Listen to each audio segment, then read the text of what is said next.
السلام عليكم ورحمة الله وبركاته. عندنا هذا جهاز جابوا لنا اياه شغال ما بيه شي. هذا مال تاتو. مشكلته شنية؟ مشكلته بأنه الفيشة مال الجهاز انكسرت بالداخل.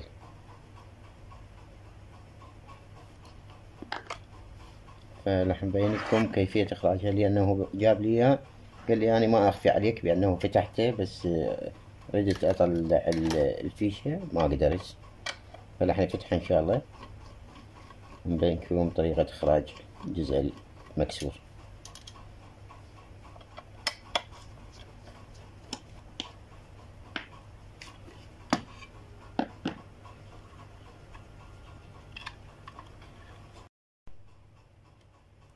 أنا أفضل طريقة أنا راح أسويها،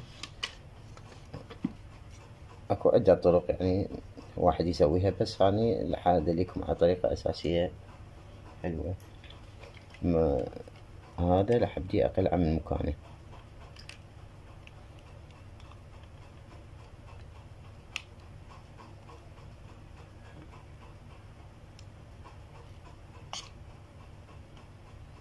طبعا هذه أسلم طريقة يعني.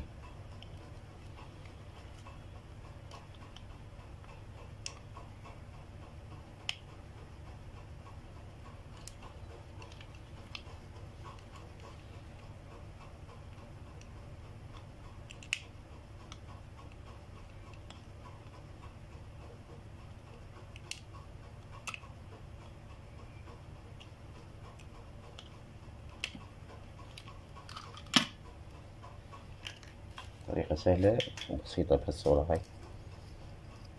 نفتحها بهالصورة هاي.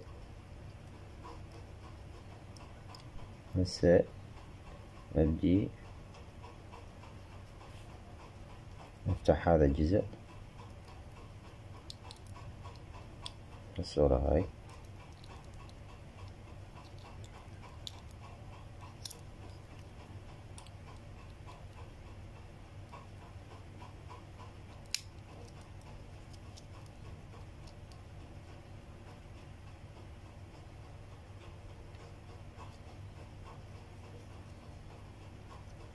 نبدي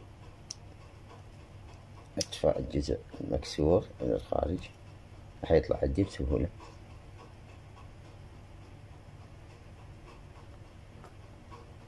هاي اسلم طريقة مثل ما قلت لكم. ان شاء الله تكونوا استفاديتوا من هذا الفيديو. السلام عليكم ورحمة الله وبركاته.